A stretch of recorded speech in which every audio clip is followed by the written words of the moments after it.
प्रखिलेश्वर श्री परशुराम भगवान जी की प्राकट्य उत्सव की आप सभी को कोटि कोटि बार शुभकामनाएं। ब्राह्मण समाज हेतु हम समस्त ब्राह्मणों की एकता हेतु अनन्य स्थानों पर परशुराम भगवान जी की इस प्राकट्य उत्सव को मनाया जा रहा है। आज की विचारधारा आप सबके मध्य हमारी यही है कि हम ब्राह्मण एकता के भाव को लेकर के सबसे पीछे हैं और बाकी जितने भी संप्रदाय हैं, जितने भी वर्ण हैं, वे एकता को लेकर के सबसे आगे रहते हैं। इसलिए हमारी एकता की अखंडता सदा बनी रहे, ऐसा प्रयास हम सबको मिलकर के करना चाहिए।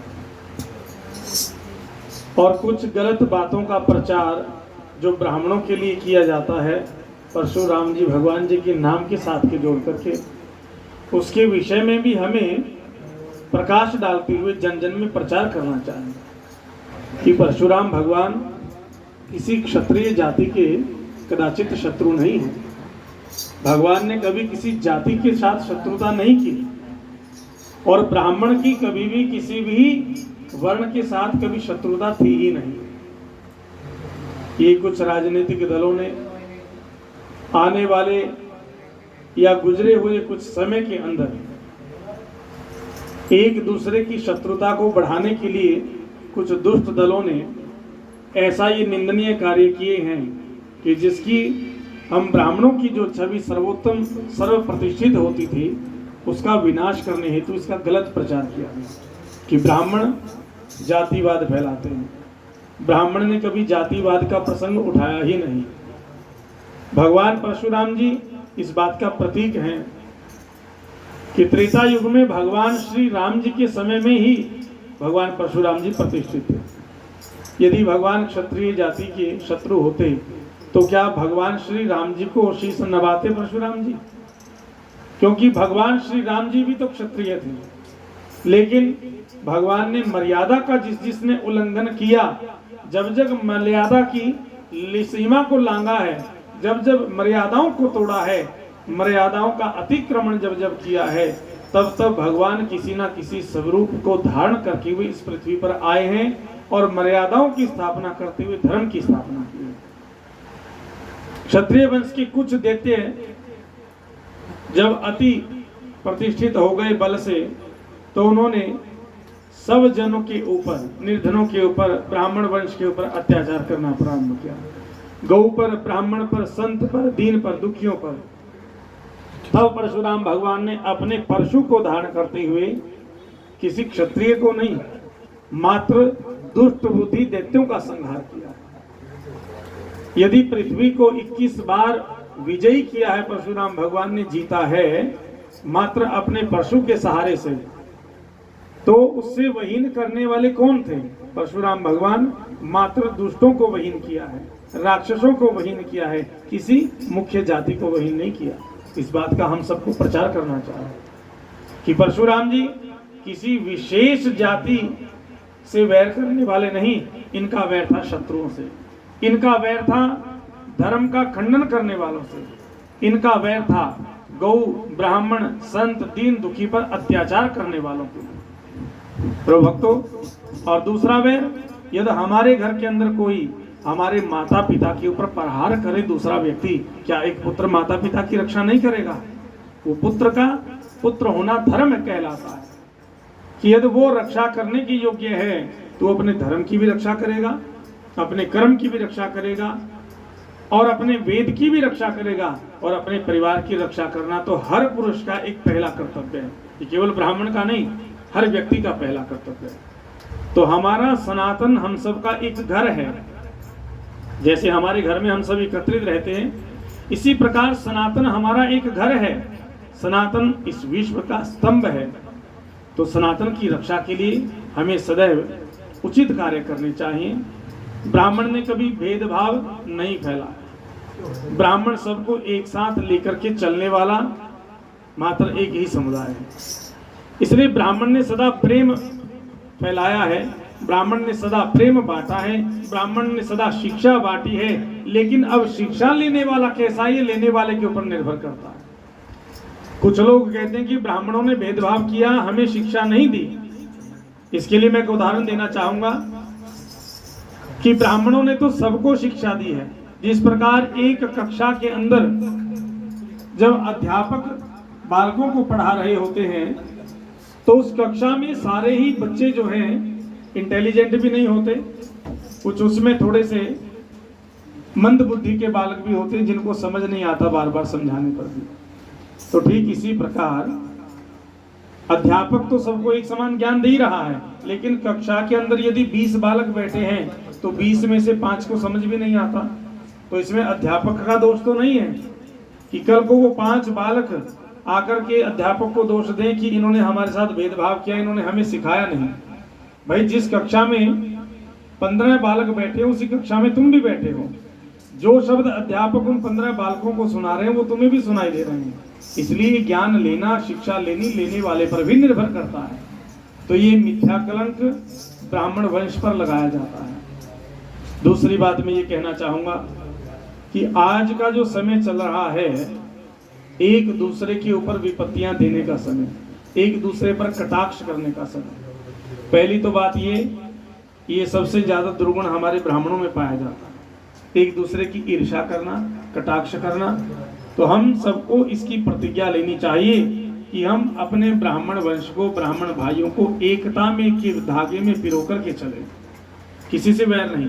सबको अपनी किस्मत का प्राप्त होता है, भाग्य का लिखा कभी कोई टाल नहीं सकता।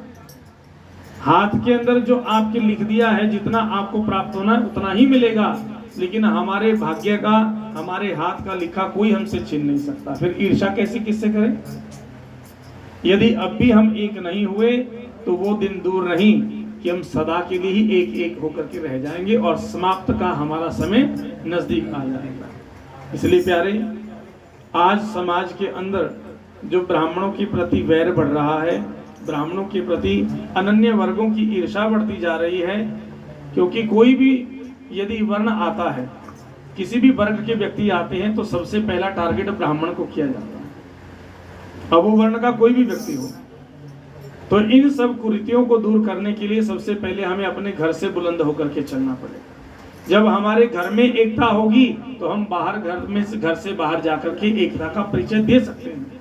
लेकिन जब हम घर में ही आपस में लड़ करके मरेंगे तो दूसरा बाहर हमारे साथ कौन खड़ा होगा? तो इसलिए भाई, ब्राह्मण वंश एक होकर के एकता के धागे में ये मोती पिरोए जाएं तो एक बड़ी सुंदर माला बन सकती है। तो इस माला को जब हम पिरो देंगे सुंदर धागे में, प्यार के धागे के अंदर, तो यह बड़ी सुशोभित भी होगी, गले में जब पहनी जाएगी तो देखने में बड़ी सुंदर भी लगेगी और इसका मान भी बढ़ेगा। तो ब्राह्मण सब वर्णों के अंदर उच्च कहा जाता है, सब वर्णों में पूजनीय भी है, लेकिन हमारे कुछ दोष होने के कारण ब्राह्मणों में हम उस पूजा से विहीन होते चले जा रहे हैं। जहां ब्राह्मण का सबसे पहले सत्कार होता था, वहां आज तिरस्कार होने में देर नहीं लगती। क्यों नहीं लगती? क्योंकि हम अपने नियमों पर खड़े नहीं हैं, हम अपने नियमों पर खड़े नहीं रहे। कोई अपने घर के अंदर, बहुत से ऐसे देखे हमने कि नित्य नेम ही किसी के घर में नहीं। अगर हम परशुराम जी को अपना मानते हैं तो क्या एक तस्वीर परशुराम जी की हमारे घर में नहीं होनी चाहिए? तो इसलिए परशुराम हमारे आराध्य हैं, परशुराम के हम वंशज कहते हैं। लेकिन हमने परशुराम जी से सीखा क्या? वंशज तो हम बन गए कहने के लिए, लेकिन सीखा क्या? क्या किसी ने परशुराम जी के चिन्ह को, ये मैं अपने साथ रखता हूं, क्या इस चिन्ह को बढ़ाने का किसी ने प्रयास किया? हम लोग परशुराम जयंती तो मनाते हैं, परशुराम अवतरण दिवस मनाते हैं, ये मैंने शारदा जी के पास ही देखा है। ये हाँ, मैं वही बताने जा रहा हूँ, उसी पे मैं आ रहा हूँ कि हम लोग जब कभी परशुराम जयंती इत्यादि कोई मनाते हैं या कोई भी कार्यक्रम हम रखते हैं तो उसमें क्या होता है, मोमेंटो छपवाते हैं अधिकतर लोग। शारदा जी तो नहीं ऐसा काम करते, खैर हमारे बाबा जी। तो मुझे जैसा पता है कि इन्होंने रखा नहीं है, इन्होंने वितरण भी किया, इन्होंने बांटा भी है। तो ये प्रतीक हम सबका एक मात्र प्रतीक ऐसा है कि हर ब्राह्मण के पास ये प्रतीक होना चाहिए, अगर वो ब्राह्मण है। और दूसरी बात ये, यदि हमें किसी को कोई भेंट करनी है हमारे पास कोई प्रतिष्ठित व्यक्ति आता है तो कभी भी मोमेंटो पर पैसे मत लगाओ। 200-300 रुपए का मोमेंटो बनवाते हो अच्छे वाला बढ़िया, तो अगर हम 200-300 का मोमेंटो बनवाते हो उसमें 200 रुपए और ऐड करके 500 रुपए का एक फरसा बनवा करके वो भेंट किया जाए, तलवार भेंट की जाए, ताकि आने वाले समय के अंदर अगर शत्रु हम पर प्रहार करे तो हम खाली हाथ ना हो। और मातृ से रखना नहीं है, इसकी शिक्षा भी हमें लेनी चाहिए। जहां से मिल सके वहां से लो, और अपने बालकों को अपने वंश के विषय में बतलाएं, उन्हें बतलाओ। लेकिन हम क्या करते हैं, अपने बालक यदि घर में बेटा है बेटी है तो हम सबसे पहले माता पिता से डराना प्रारंभ कर देते हैं। बचपन से ही उसके हृदय में इतना डर हम बिठला देते हैं, कभी भूत का डर, कभी प्रेत का डर, कभी बाहु का डर, कभी किसी का डर। तो हम बालकपन से उनकी बुद्धि को इतना कमजोर कर देते हैं कि बड़ा होने पर जब कहीं उसके सामने कोई व्यक्ति आ जाए लड़ने के लिए तो हमारा बालक सबसे पहले डर करके बैठ जाता है। अब हमारी मात्र शास्त्र का ज्ञान तो हमारे पास है, लेकिन शास्त्र के ज्ञान से ही काम चलने वाला नहीं, शास्त्र के साथ साथ अब शस्त्र धारण करना भी सीखना पड़ेगा ब्राह्मण को।